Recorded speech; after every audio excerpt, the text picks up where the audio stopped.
First method किया है अभी तक इतने दिन से आप रिडेम्पशन ऑफ प्रेफरेंस शेयर जो कर रहे थे। एक्चुअली प्रेफरेंस शेयर का पेमेंट करने के कई सारे मेथड होते हैं, तो अभी तक आपने एक मेथड किया था जिसका नाम होता है रिडेम्पशन ऑफ प्रेफरेंस शेयर।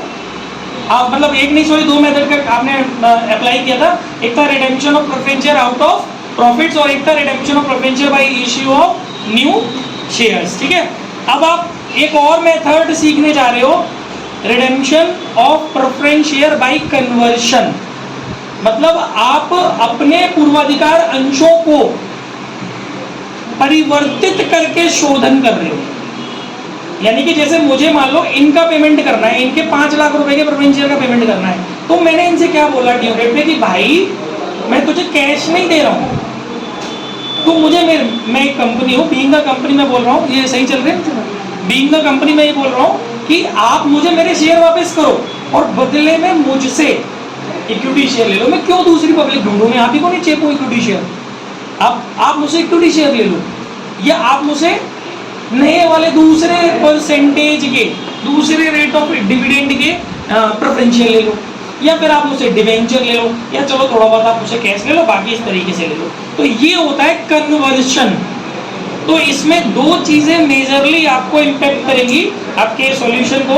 सबसे पहले तो आपको ये समझना पड़ेगा इसके अंदर कि आप जो कन्वर्शन कर रहे हो वो एक तो आपको ये पता होना चाहिए कि रिक्वायर्ड अमाउंट कितना है, कितना अमाउंट आपको सामने वाले का कन्वर्ट करना है, और फिर जो कन्वर्ट कर रहे हो जिस माध्यम से, जिस सोर्स से आप कन्वर्ट कर रहे हो, वो एक शेयर आप इसको कितने का इश्यू कर रहे हो। सपोज 10 रुपए का शेयर है, मैं इसको 12 रुपए में दे रहा हूँ नया वाला कन्वर्ट करके, तो 12 को कंसीडर किया जाएगा इसके लिए इफेक्टिव प्राइस जो होगा नया वाला। तो एक तो आपको ये पहचानना है इसके अंदर कि हमें कन्वर्शन करने के लिए रिक्वायर्ड अमाउंट कितना है, वही जैसे उसमें भी था रिक्वायर्ड अमाउंट की कितने अमाउंट का पेमेंट करना है, और फिर कहाँ और फिर किस तरीके से कन्वर्ट कर रहे हैं, ये चीज़ जाननी बहुत ज़रूरी कन्वर्शन में। और दूसरा, जब आप ये चीज़ सीख जाओगे फिर आपको कन्वर्शन की एंट्री आनी चाहिए। कन्वर्शन की एंट्री में कोई बहुत ज़्यादा फर्क नहीं है, भाई मेरे पास मेरी कैपिटल आ रही है तो मैं अपनी कैपिटल को करूँगा डेबिट, और बदले में मेरे पास से जो नई चीज़ इनके पास जा रही है उसको मैं करूँगा क्रेडिट। और अगर मैंने इनको वो शेयर या डिवेंचर जो भी मैं दे रहा हूँ वो प्रीमियम पे दे रहा हूँ, तो अब मैं इनको प्रीमियम पर दे रहा हूँ, तो बीइंग द कंपनी मेरा फायदा है, कोई चीज़ में प्रीमियम पे इश्यू कर रहा हूँ तो वो फायदे सिक्योरिटी प्रीमियम को मैं करूँगा क्रेडिट, क्योंकि प्रॉफिट्स क्रेडिट किए जाते हैं। और अगर मैं इनको पेमेंट करते टाइम, जब मैं कन्वर्शन की बात चल रही थी तो मैंने इनको प्रीमियम पे पेमेंट करने का वादा किया था, तो उसको करूँगा मैं डेबिट, क्योंकि रिडेम्पशन का प्रीमियम घाटा होता है कंपनी के लिए और इश्यू का प्रीमियम कंपनी के लिए फायदा होता है। तो कुल मिला के ये है पिक्चर कन्वर्शन की। ठीक है, अब इसी के ऊपर एक एग्जाम्पल 10 है अपने पास।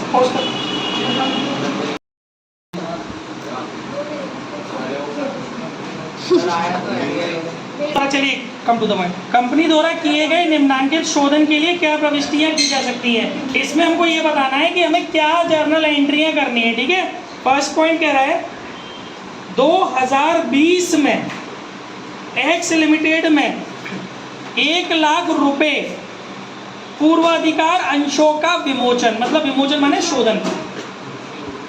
एक कंपनी, चलो वापस पढ़ाई के मोशन पे आए थे, इट हैपेंस, इट्स नॉर्मल। 2020 में guys come to the point, otherwise बाहर चले जोड़े के साथ। एक्स लिमिटेड कंपनी ने एक्स लिमिटेड में 2020 में एक्स लिमिटेड में 1 लाख रुपए के पूर्वाधिकार अंशों का शोधन उनको समता अंशों में परिवर्तन के द्वारा, यानी क्लियरली पता चल रहा है कि हमको 1 लाख रुपए का पेमेंट करना है। पहली चीज ये पता होनी चाहिए कि कितने अमाउंट का पेमेंट करना है। दूसरी चीज ये पता होनी चाहिए किस तरीके से कन्वर्ट कर रहे हैं, जिस तरीके से कन्वर्ट कर रहे हैं उस तरीके का प्राइस क्या है। ये 2 बातें पता होनी बहुत जरूरी है। ठीक है, अच्छा तो आप क्या कर रहे हो, समता अंशों में परिवर्तन के द्वारा, मतलब आप कन्वर्ट कर रहे हो इक्विटी शेयर से। Redemption of preference share by equity share 25% premium पर इश्यू करके किया। तो गाइस देखो कैसे सॉल्व करेंगे इसको। आप ये देखिए कि आपको कितने अमाउंट का पेमेंट करना है, 1 लाख रुपीस। ठीक है बच्चों, कितना पेमेंट करना है आपको, 1 लाख रुपए का। अच्छा क्या इसके अंदर ये लिखा है कि आपका एक शेयर कितने का है? हाँ, नहीं लिखा।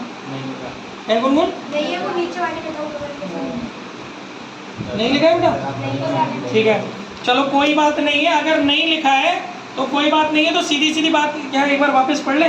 2020 में एक्स लिमिटेड में 1 लाख रुपए पूर्वाधिकार अंशों का विमोचन उनको समता अंशों में परिवर्तन के द्वारा 25% पर प्रीमियम पर निर्गमित करके किया गया। तो देखो ऐसी कंडीशन में अगर आपको नहीं पता होता है कि जो नया शेयर आप सामने वाले को दे रहे हो वो एक शेयर कितने का है, जब ऐसी सिचुएशन आपको नहीं पता होती है तो आपको क्या करना है कि इसी वाले अमाउंट पर परसेंटेज निकालना है। ये थोड़ा सा पहली बार भी टिपिकल आ गया है, कोई बात नहीं, टिपिकल समझ लोगे तो सरल तो आ ही जाएगा समझ में। यानी कि आपको 1 लाख रुपए का पेमेंट करना है और इसको आप 25% प्रीमियम पर पेमेंट कर रहे हो। यानी कि अगर आप इसका 25% निकालोगे, मतलब ये आपका इसका 25% नहीं निकालोगे, सॉरी माय मिस्टेक, इसका 25% नहीं निकालोगे। लिसन वेरी केयरफुली, यहाँ पर आपको ये तो पता है कि जितने का फेस वैल्यू होगा एक शेयर का वो 100% होगा। जब आपको एक शेयर की फेस वैल्यू नहीं पता तो आप उसको 100% मानोगे और आपको प्रीमियम कितने परसेंट उसमें इन्वॉल्व करना है, 25%। यानी कि टोटल कितना हो गया, 125%। तो आप इसमें 125% का डिवाइड लगाएंगे। थोड़ा सा टिपिकल है, धीरे धीरे समझ में आ जाएगा, पागल से मतलब करो। 1 लाख रुपए का पेमेंट करना है और 125% पर करना है, क्योंकि मुझे पता ही नहीं एक शेयर कितने का। तो 125% का मैं इसमें जब डिवाइड लगाऊंगा तो कितने आएंगे, परसेंटेज का ही हटेगा तो ऊपर 100 बढ़ जाएंगे। ये कितना हो गया, 25 से 4 बढ़ गया, 25 से 5 बढ़ गया, 5 से 5 दो इधर से 1 2 3 4, यानी कि आप जो है वो 80,000 रुपए का इक्विटी शेयर कैपिटल दे रहे हो और 80,000 का 25% 20,000 ऑफ सिक्योरिटी प्रीमियम रिजर्व दे रहे हो नए वाले को। इस तरीके से आप इश्यू कर रहे हो। देखो हर सूरत में उसमें पहुंचेगा 1 लाख रुपए का ही माल, 80,000 रुपए की कैपिटल और 20,000 रुपए प्रीमियम पे, तो टोटल 1 लाख रुपए हो गया। अब इसकी कन्वर्शन की एंट्री क्या होगी, आप मुझे मेरे शेयर दे दो, redeemable preference share capital account debit 1 lakh rupees to, अगले पॉइंट को जब मैं समझाऊंगा तब ये पॉइंट समझ में आएगा, to equity share capital account 80,000 to security premium reserve 20,000 being payment of, या रिडेम्पशन भी यूज कर सकते हो, being payment of preference share by equity share @25%, या और सिंपल लिख लो विद प्रीमियम। सर इसमें एंट्री अलग लिखिए, कैपिटल होगा debit to equity share capital to security premium reserve, normally ये एंट्री होगी। अब ये डिपेंड करेगा कि किसकी बुक में क्या लिखा हुआ है, हो सकता है और राइटर में आप देखोगे बहुत सी जगह ये लिखी होती है। तो देखो कई बार क्या होता है, कंपनी डायरेक्टली पेमेंट नहीं करती, तो आप इसकी जगह पर एक और तरीके की एंट्री कर सकते हो। वो क्या हो गई, redeemable preference share capital account debit 1 lakh to equity share capital कितने दे रहे हो बेटा इनको, 80,000, नहीं sorry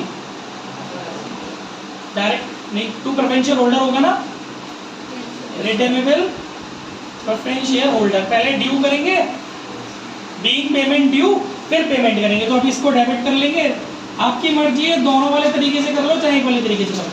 preference share holder account debit 1 lakh, अब आप इनको जो भी सामान दे रहे हो, to equity share capital 80,000 to security premium reserve 20,000।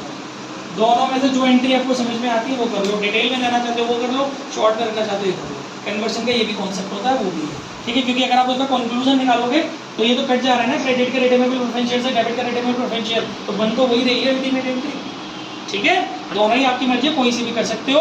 तो इसमें बस देखो मेन जो आपको दिक्कत दे रही है ना, वो ये वाली चीज़ दे रही है कि ये कहाँ से आ गया। देखो इसका एक रूल होता है बेटा कि अगर प्रीमियम पर हम शेयर देते हैं तो एक शेयर की फेस वैल्यू में, एक शेयर की जो नया शेयर इश्यू कर रहे हैं उस एक शेयर की फेस वैल्यू में प्रीमियम को जोड़ करके डिवाइड लगाते हैं। सपोज मुझे इस क्वेश्चन में दिया होता कि भैया मेरा 10 रुपए का शेयर है जो मैं इश्यू करूँगा बदले में, और मैं आपको 25% प्रीमियम पर दूंगा, तो मेरा माइंड बिल्कुल क्लियर रहता कि भाई 10 रुपये का शेयर है, 25% का प्रीमियम है, तो मैं 10 रुपये का 25% निकालूंगा, दैट इज 2.5 रुपया। यानी मैं सामने वाले बंदे को 12.5 रुपये का एक शेयर दूंगा, तो मैं यहाँ पर 12.5 का डिवाइड लगाता, तो जितने मैं इसको नए शेयर दे रहा हूँ वो क्वांटिटी निकल आती, फिर उसका 10 से अलग मल्टीप्लाई करता, 2.5 से अलग मल्टीप्लाई करता, तो इनके अमाउंट निकल आते। बट इन दिस क्वेश्चन मुझे दिया नहीं है एक शेयर की फेस वैल्यू। जब एक शेयर की फेस वैल्यू नहीं दी होती है तो परसेंटेज से खेलना पड़ता है, तो अपने माइंड में एक शेयर की फेस वैल्यू को 100% मान लिया जाता है। मैं 100 नहीं बोल रहा हूँ, 100% बोल रहा हूँ, 100% मान लिया जाता है। 25% का प्रीमियम तो 125% हो गया। आप इसमें 125% का डिवाइड लगाओ और वो परसेंटेज का हटाने के लिए 100 ऊपर आया है, ठीक है, तो परसेंटेज इसके बटे में लगाओगे तो 30 के ऊपर पहुंच जाएगी। तो इसको सॉल्व करके आएंगे तो आपको कैपिटल की वैल्यू मिल जाएगी, फिर उसका 25% निकाल लो, आपको प्रीमियम मिल जाएगा।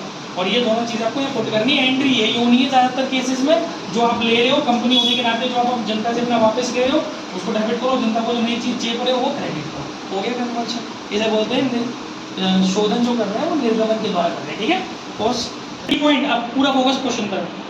2021 में एक्स लिमिटेड में प्रत्येक 10 रुपये वाले, ध्यान से सुनना, 10 रुपये वाले 10,000 पूर्वाधिकार अंशों को, देखो आपको कितना पेमेंट करना है बेटा, 10 रुपये का एक शेयर है, 10,000 प्रेफरेंस शेयर है, यानी कि यहाँ से माइंड मेकअप हो जाता है कि मेरा जो शेयर है, जो मुझे प्रेफरेंस शेयर कैपिटल का जो पेमेंट करना है वो 10 रुपये का एक है, और कितने बताए थे, 10,000, ठीक है। तो भैया कम से कम 1 लाख रुपए तो मुझे ये देने हैं, ठीक है बच्चों। लेकिन आगे भी उसने इस क्वेश्चन में कुछ बोला है, 1.25 रुपये प्रति अंश प्रीमियम पर। देखो ये निर्गमन का, ये इश्यू के टाइम का प्रीमियम नहीं है, ये पेमेंट के टाइम वाला ही प्रीमियम है, साफ साफ लिखा है वहाँ पर 1.25 रुपीज पर शेयर प्रीमियम पर हम शोधन कर रहे हैं, यानी कि प्रीमियम ऑन रिडेम्पशन 1.25 रुपया पर शेयर। 1.25 इंटू शेयर कितने हैं, 10,000, यानी कि 12,500 रुपये का हमारा प्रीमियम है। इस बार हमारा जो रिक्वायर्ड अमाउंट है दैट इज 1,12,500। पिछले क्वेश्चन में हमारा जो अमाउंट था वो 1 लाख ही था खाली। इस वाले क्वेश्चन में जो हमें पेमेंट करना है वो 1,12,500 रुपये का करना है। अब इसका जो पेमेंट हम कर रहे हैं कन्वर्शन करके कर रहे हैं, तो जो कन्वर्शन वाला सौदा है वो किस तरीके से, वो समझ लो। आगे क्या बोला है, समता अंशों में परिवर्तित करके 25% प्रीमियम पर। देखो अच्छा आगे लिखा है 10 रुपये वाले, यहाँ से थोड़ी सी टेंशन खत्म हो गई कि हम जो नया शेयर आपको देंगे इक्विटी शेयर वो कितने का होगा, एक 10 रुपये का 25% प्रीमियम पर। तो इक्विटी मतलब इश्यू प्राइस क्या होगा आपके लिए, इश्यू प्राइस कैसे निकलेगा, issue price of 1 equity share कैसे निकलेगा, फेस वैल्यू प्लस प्रीमियम। एक शेयर की फेस वैल्यू कितनी है, प्रीमियम कितना, 10 का 2.5%, 10 का 25%, 10 प्लस 2.5, यानी आपको एक शेयर कितने का पड़ेगा, 12.5 रुपये का। और फॉर्मूला क्या होता है, जो रिक्वायर्ड अमाउंट है उसमें एक शेयर की इश्यू प्राइस का डिवाइड लगा दो, आपको नंबर ऑफ शेयर निकालते हैं, number of newly issued equity share. Number of new equity share कितने निकलेंगे, या न्यू क्यों लगा रहे, पहले से तो थे। नंबर ऑफ इक्विटी शेयर कितने होंगे, 1,12,500 डिवाइड बाई 12.5 रुपये का एक। अब इसका भाग कैसे लगेगा, 9,000, 9,000 शेयर्स हमारे आ गए। अब फिर वही जो चीज़ आपको बताई थी, यानी कि 9,000 शेयर 10 रुपये का एक, और 9,000 शेयर 10 का 2.5% निकाला था आपने, कितना आ रहा था, 10 का 25% निकाला था, 2.5 आ रहा था ना, 2.5 रुपये का प्रीमियम। तो 90,000 रुपये की तो हो गई इक्विटी शेयर कैपिटल, और 9 दूनी 18, 18 और 4.5, 22,500 रुपये की हो गई सिक्योरिटी प्रीमियम रिजर्व। टोटल आपके पास देखो 1,12,500 रुपये का माल सर ये 9,000 है। क्या बोले बेटा, पहले ड्यू करनी है फिर पेमेंट करना है। अगर आपकी बुक में 2 एंट्री है तो क्या करोगे आप, entry redeemable preference share capital तो आप कर दोगे डेबिट, ठीक है। कितने रुपए, जो रिक्वायर्ड अमाउंट है 1 लाख, एज पर दी प्रॉमिस प्रीमियम भी है, premium on redemption on preference share debit करोगे आपको 12,500 to redeemable preference share holder 1,12,500, ठीक है। अब आप इनको पेमेंट करोगे, पेमेंट करने के लिए कन्वर्शन कर रहे हो, तो redeemable preference share holder debit 1,12,500 बदले में क्या दे रहे हो? इक्विटी शेयर कैपिटल 90,000 रुपए की टू सिक्योरिटी प्रीमियम रिजर्व 22,500 रुपए का, ठीक है ना? अभी आपने वाली एंट्री तो की नहीं